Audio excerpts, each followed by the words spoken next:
A very good morning, everybody. Today is the 16th day in the month of June 2022. My name is Heritage. Heritage, that is a market analyst at HFM Nigeria. And quickly, as always, check through the markets, find out what the overall sentiment is, find out if there are opportunities, and then how we can take advantage of it. But please, like always, remember that this is just a communication material, and nothing in this communication contains or should be considered as investment advice or investment recommendation. This is acknowledged that investments in FX and CFD products characterized by a certain degree of uncertainty, and that any investment of this nature involves a high level of risk for which the users are solely responsible and liable. Now, it's really all about central banks for the last couple of hours, right? From yesterday evening, where we had the Federal Reserve meeting. This morning, we had the SNB, that's the Swiss National Bank meeting. Yesterday, we have the Bank of England meeting as well. And then even tomorrow, we'll have the Bank of Japan meeting. Now, central banks are a major part of what we do because they determine monetary policy, they determine the supply side, right, of money, and that clearly has a massive effect on price. Now, it's all been about the hiking cycle, been about increasing interest rates, trying to curb inflation. And then yesterday evening, we had the Federal Reserve increase interest rate by about 75 basis points, right? Which up until Monday was not expected at all. The maximum expectation was 50 basis points until we had Monday with some 5%, the 5 basis points that is coming to play after we had an article from Wall Street Journal. Now, they eventually hiked by some 5 basis points yesterday, and then they downgraded the growth outlook and even increased, the inflation outlook, right? It's proposing further rate hikes, going forward. Apart from that, we also had Fetcher Powell also saying that it's all torn between a 50 basis point hike, in the next meeting and a 5 basis point in the next meeting. Now, the dollar index initially dropped because markets already expected a 75 basis point hike. But so far today, we've had dollar index push back higher, although most of that is owing to strength or weakness rather from the euro. Right, we'll get to that in a bit now. Dollar generally across the other majors is mostly in the middle somewhere of the pack, that's of the majors, right? So far this morning, sentiment is tilting towards the negative side, more cautious, trading cautiously. Equities are mostly broadly down across board. The VIX is higher. Bond yields a little bit mixed here and there.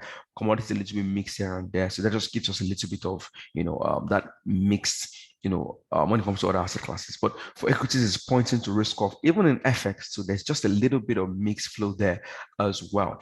Now, I'll talk about that now in a bit. This morning, we also had the Swiss National Bank increase interest rate. Now, this is very interesting because, the Swiss National Bank has been one of the most dovish central banks just before, recent time, right? Inflation has been a major problem and has actually even gotten too close as well to, Switzerland as well. And then we had comments earlier, I think it was last month, from the leader of the SNB, that's Jordan, where he said that the SNB is closely watching inflation and they will not hesitate to act if need be, right? And then today we had them, despite the fact that they were expecting to leave rates unchanged, and then although for still markets, some market participants were expecting them to hike by about 25 basis points, but the general expectation was for unchanged, leave everything unchanged. And then the meeting came out and then they hiked interest rate by about 50 basis points, well above the market's maximum expectations. And they even went on to say that they did not even rule out further interest rate hikes. Now, this is interesting because normally you want to think about the inflation problem in Switzerland. It's not as bad as in the UK, in the US, or even in Europe, right? There's still, the ECB has not moved yet. The ECB has not hiked yet. And normally, general market, sentiment is you wait, the SME waits for, the ECB to hike before they move or move before they move. Apart from that, the SMB has also been a very big, fan of keeping the Swiss currency, that's the Swiss franc, lower because of their excellent relationship with, Eurozone, right? That as well, all of that pushed to the side, and then they still hike by 50 basis point above market expectation. And then CHF clearly, as you'd expect, jumped massively across board, right? Leading the FX major so far today. AUD and JPY are also not so far from the CHF. Although you look at AUD, for example, iron ore prices are down so far today. Japanese yen, you look at bond yields from the US, they're mostly flat, but at least up higher than where we had, in close yesterday. So that doesn't really help in terms of conviction for that particular one. But on the weaker side, the euro is massively weak across board. Even the pound's also massively weak across board. And it's not really a surprise. There's still the UK leading the charge towards recession, clearly as it is. And then from the Bank of England meeting later today, yes, we're expecting a hike. Some people calling for about 50 basis point hike, but we don't really have that yet so far today. The hikes are not, going to change the current situation of the UK right now. So that weakness is there. You look at CHF crosses across board. We'll look at them now. Most of them are down, right? CHF GP are clearly up as well. But most of them have gone fallen so much today, beating the average true range massively already, and are trading into support levels right now. So I mean, despite the fact that yes, you want to sell the crosses against CHF, right? Sell something like Euro CHF, Pound CHF, right? For Pound CHF, you have to watch for the BOE. For now, looking at NZD CHF, those options are not bad ideas, but you want to also be very watchful of the technical levels and look out for deeper pullbacks before looking to re-engage to the downside. Now, quickly looking at the charts. Now, starting from here, this is an example of what I'm talking about. So far today, we have that risk of flow so far today, right? Yesterday session, we had a little bit of grind up, towards the FOMC meeting. From the meeting, some chop and then ended a bit higher. But so far today, most of those gains have been paired.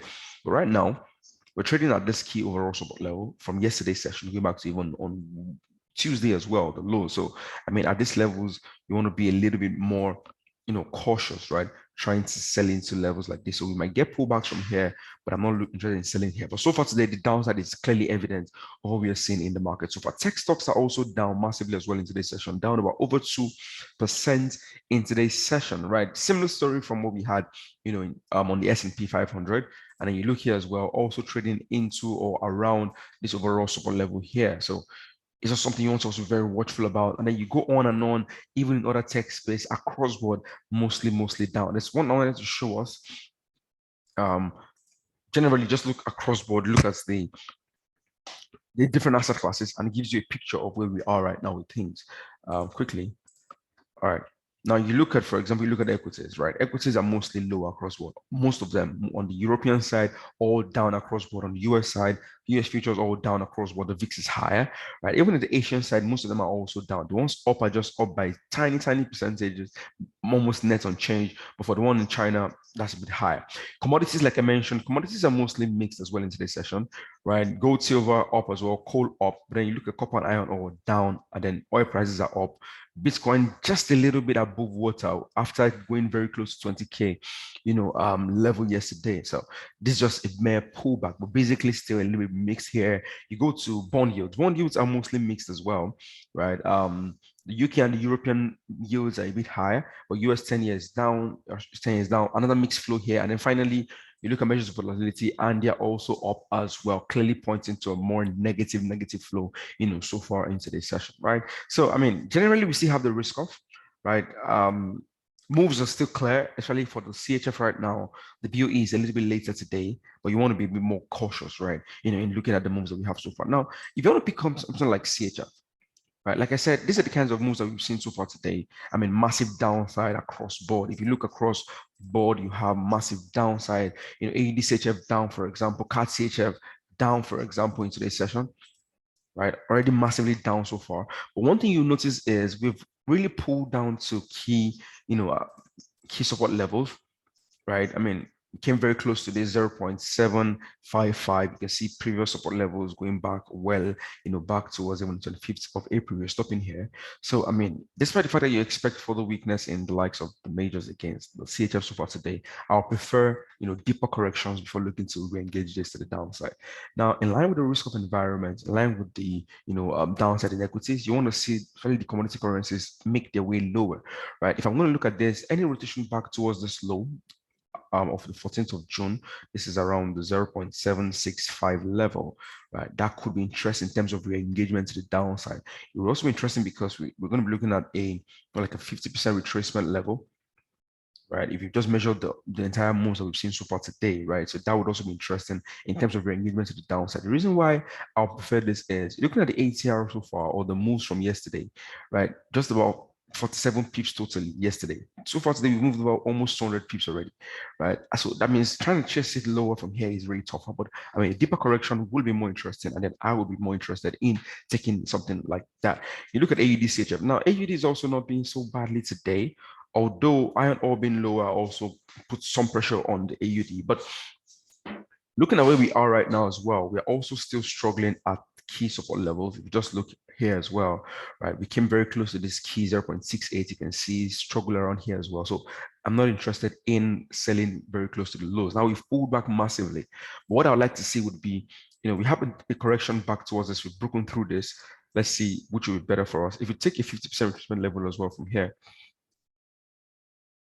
it's going to come in around this round number 0.69. 0.69 is also an interesting one on this particular pair because you look here as well, you can see previous support yesterday, resistance on Tuesday, lows of Monday as well. I mean, that would also be interesting in terms of looking for the downside here. So if I wanted to sell this, I'll be waiting for deeper corrections here. Although we had to anchor my stops. Okay, maybe we could just anchor it above this 14th of June high. Maybe that could also be an interesting one to look out for. You want to pick NZD as well. I'm picking this high beta currencies, the commodity currencies, because equities are lower, risk off is still evident. I don't want to play it against the pounds just yet because of the risk of the Bank of England meeting, against the USD on the back of hawkish Federal Reserve. So I've been a bit picky, with my pairs. But if you look at this as well, same story there as well. If you want to just pick this, let's even clean this up a bit. All right. So if I pick this up, for example, right, 50% also falls very close to the lows of 14th of June as well, close to this round number as well. Let's see if there's anything more that we can work with going back. All right. So clearly there's some level around here, basically. Just all around here and there. So I mean, if you get anything back towards that region, towards this level, it would be interesting for me as well. And we can simply anchor our risk just above these levels we have here. So generally, still looking for strength in the CHF because they're not ruling out further hikes. And they've already said they're not afraid to move. And then, because markets had not really expected them to pivot so fast, right? And so big. Clearly, this is one to pay attention to in the session ahead, but I was still very careful. Bank of England meeting is still well ahead in the day, and it's something that you want to be very attentive to. You look at the Bank of England meeting, what is expected? Now, they're expected to hike by about 25 basis points just, for today, although there's been some pricing of more than 25 basis points, but I don't think, the weakness in the pound would be eroded because of just 25 basis point hike. If they hike by 50 basis points, well, it will show they're serious about fighting inflation. It could give the pound some leeway, some reprieve. But I think the overall political uncertainty and economic uncertainty in terms of recession is a big headwind for the British pound. So, I mean, downside for the pound is still one I'm looking out for. Any upside I see from this meeting would be a better opportunity for me to look for further downside on the British pound going further into the session. Later today, we have unemployment claims for the US, but mostly it's still going to be about central bank commentary after, and then what we have for today's session. So that's it for now. Thank you very much. If you have any questions, please do not hesitate to ask. I would always do our best, to help. Thank you, and do enjoy the rest of your training session. Bye for now.